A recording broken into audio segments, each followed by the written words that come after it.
সাল্লাল্লাহু আলাইহি সাল্লাম তা শিখিয়ে গিয়েছেন। তাওহীদের চিত্র, বদরের চিত্র, মুতার চিত্র, খন্দকের চিত্র আল্লাহ রাব্বুল আলামিনের নবী উম্মতের কাছে স্পষ্ট করে দিয়েছেন। জিহাদ কিভাবে করতে হবে, জিহাদের চিত্র রাসূলুল্লাহ জীবন দশায় নবীজি দেখিয়ে গিয়েছেন। ভাই আমার, বন্ধু আমার, কিন্তু মুনাফিকদের বিরুদ্ধে কিভাবে জিহাদ করতে হবে আল্লাহর নবী সাল্লাল্লাহু আলাইহি সাল্লামের যুগেই হযরত ওমর বিশ্ব নবীর কাছ থেকে সহযোগে অনুমতি চাইতো, ইয়া রাসূলুল্লাহ অনুমতি প্রদান করুন, মুনাফিকদের কল্লা গুণ আউট করে দেব। আল্লাহর নবী নূর নবী মুহাম্মদুর রাসূলুল্লাহ সাল্লাল্লাহু আলাইহি ওয়াসাল্লাম বিশ্ব নবী বলেছিলেন, ইয়া সাহাবারা, না না না না না না না না, মুনাফিকদের বিরুদ্ধে তরবাল দিয়ে মারা যাবে না, মুনাফিকদেরকে অস্ত্র দিয়ে আঘাত করা যাবে না।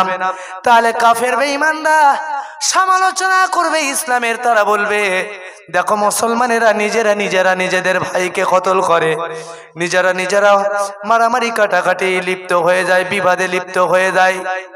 আল্লাহর নবী বলেন কাফেরদের বিরুদ্ধে জিহাদ হবে, ডাইরেক্ট সংগ্রাম, ডাইরেক্ট অ্যাকশন হবে, তরবালের যুদ্ধ হবে।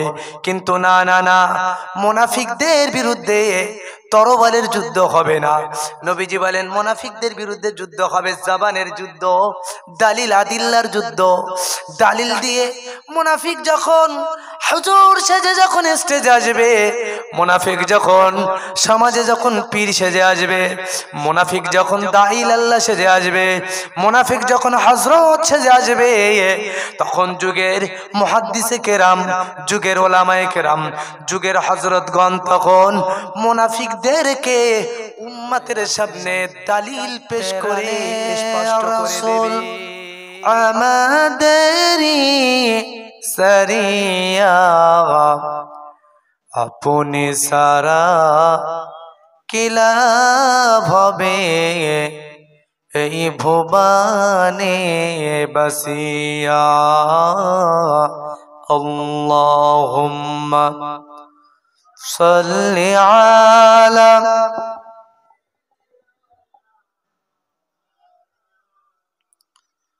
وعلى آل سيدنا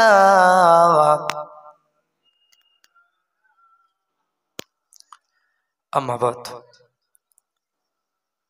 نحمده ونصلي على رسوله الكريم أما بعد فأعوذ بالله من الشيطان الرجيم يا أيها النبي جاهد الكفار والمنافقين واغلظ عليهم إلى آخر الآية. وقال النبي الكريم صلى الله عليه وسلم من خرج في طلب العلم فهو في سبيل الله حتى يرجع أو كما قام عليه الصلاة والسلام. সর্বপ্রথম সে আল্লাহ তাবারক তাআলা দরবারে অসংখ্য শুকরিয়া জ্ঞাপন করি যে আল্লাহ সন্ধ্যার পর থেকে এত সময় পর্যন্ত কোরআন হাদিসের মজলিসে বসার তৌফিক এনায়েত করেছেন। সবটুকু শুকরিয়া সেই রব্বে করিমের দরবারে জানাই। সকলে বলি আলহামদুলিল্লাহ। কি গো, আল্লাহর শুকরিয়া কি বেজার নাকি? একটু আনন্দ চিনতে বলুন না আলহামদুলিল্লাহ। তার উপরে দরুদ ও সালাম যাপন করি প্রিয় নবী সাল্লাল্লাহু আলাইহি সাল্লামের উপরে। সকলে বলি না সাল্লাল্লাহু আলাইহি ওয়াসাল্লাম। ভাই, মানুষ যারা উঠে গিয়েছেন, প্রথম ভাবছিলাম যে হুজুরের সঙ্গে মুসাফা করতে গিয়েছেন, এখন ভাবছি যে হয়তো অন্য কিছু হতে পারে। শীতের রাত গিয়ে শুয়ে পড়লে তো আর আসবে না। বিষয় হলো অন্তত অস্ত শুনবেন, যদি মনোনীত না হয়, রুহের খোরাক না পান, তখন বাড়ি যাবেন। কিন্তু যদি একেবারে আপনাদের কাছে নতুন মানুষ, শোনার আগেই যদি চলে যান, তাহলে এখানে তো আমার তো কোনো ফল্ট নয়, কারণ আপনি তো শোনার আগেই চলে গেলেন।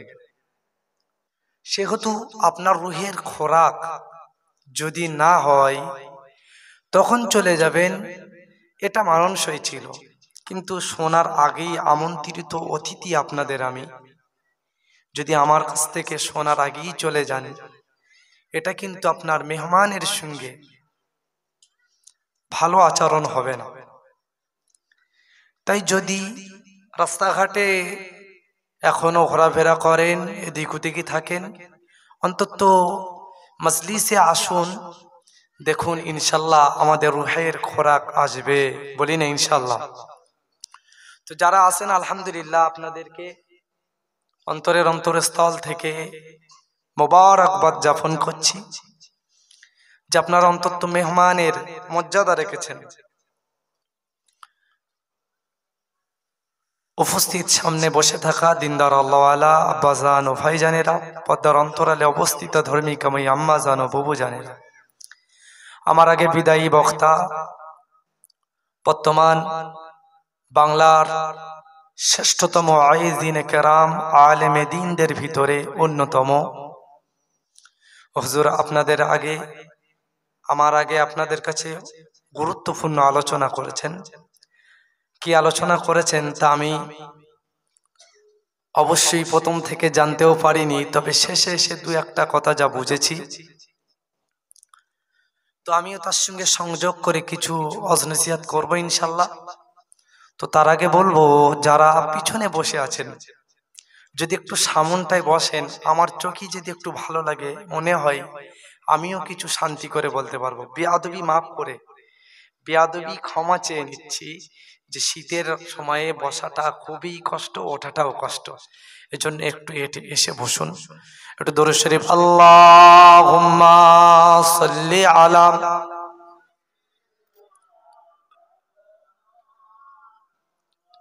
একটু সামনে উঠুন, আসেন বাবু, আসেন সামনটা, আসেন, আসুন না, আসুন। কলেমা জিকিরে লা ইলাহা ইল্লাল্লাহ, লা ইলাহা ইল্লাল্লাহ, লা ইলাহা ইল্লাল্লাহ,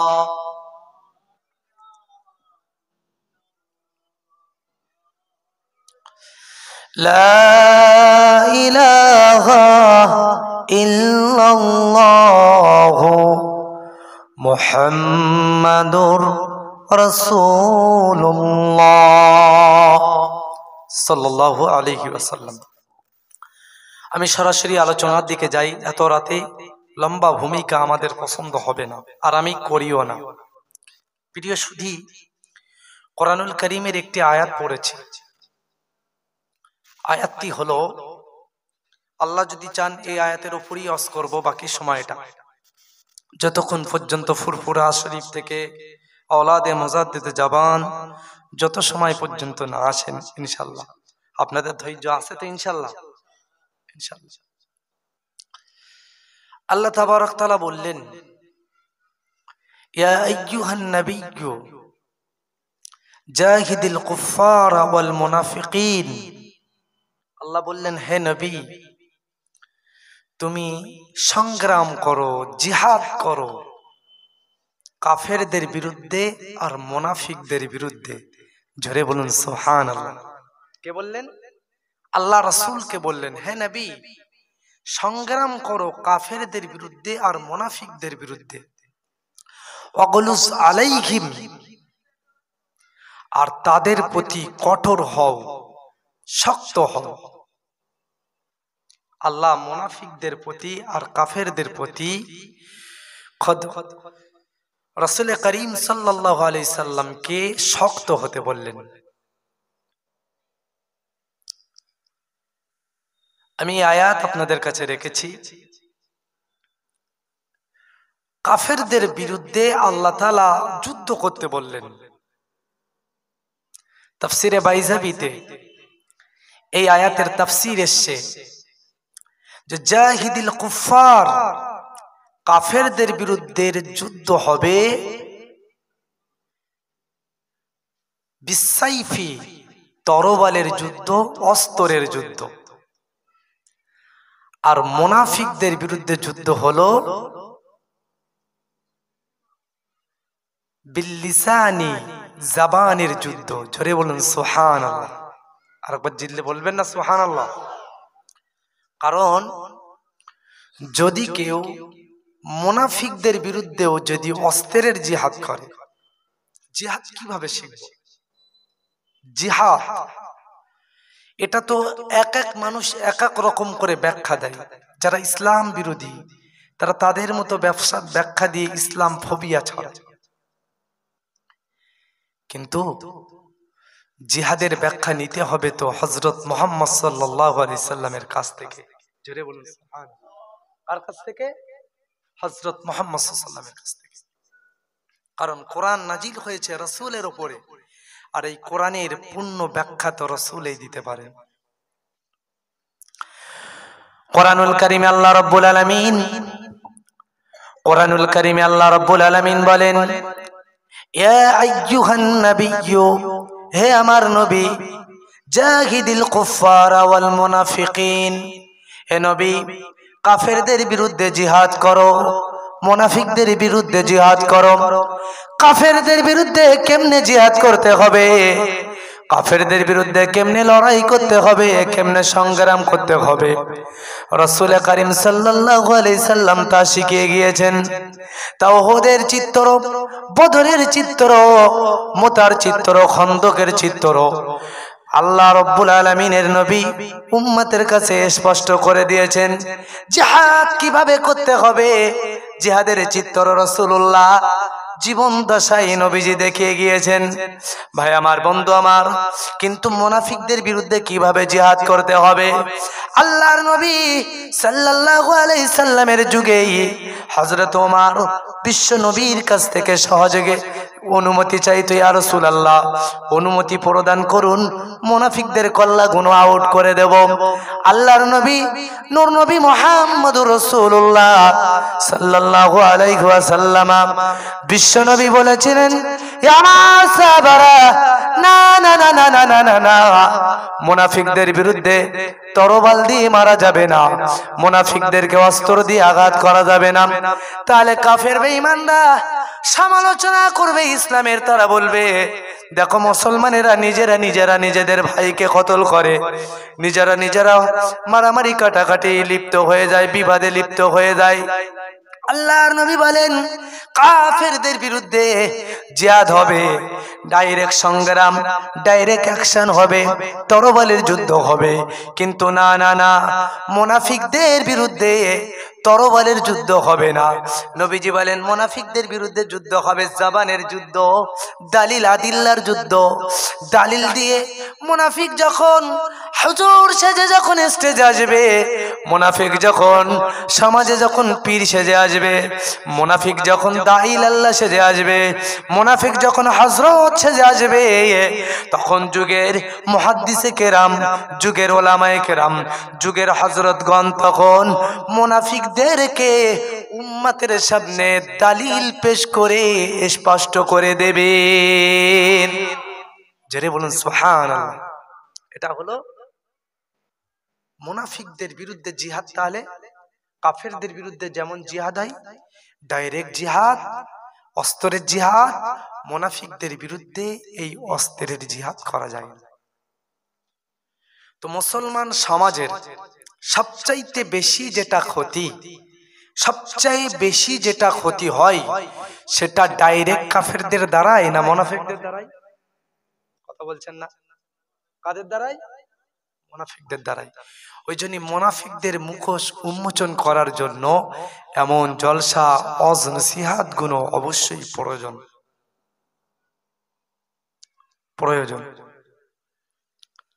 এবং সেহেতু যুগের পর যুগ মুজাহিদের ভূমিকা পালন করে ওলামায়ে হযরত জাহানের জীবনের বাজি রেখে তারা এই মাইকে তারা কথা বলি যাচ্ছেন।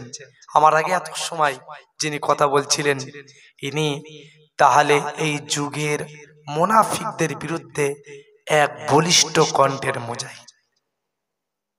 কথা ঠিক কিনা? জি, তাহলে এই মুজাহিদের প্রয়োজন রয়েছে। তো এজন্য মুনাফিকরা সর্ব আলোচনাও সহ্যও করতে পারে না, পছন্দও করে না। তারা শুধু চায় যে আলোচনা আমার গায়ে লাগবে না, যে আলোচনা আমার ওপর দিয়ে যাবে ওই আলোচনা করে। ভাই আমার, ইসলামে যত রকম রয়েছে, যত হুকুম রয়েছে, সব হুকুম গুণরই উম্মতের কাছে সমান গুরুত্ব থাকতে হবে। কি থাকতে হবে? সমান গুরুত্ব। আল্লাহ রাব্বুল আলামিন কোরআনুল কারীমে রব্বুল আলামিন বলেন, ইন্না নাহনু নাযালনা যিকরা ওয়া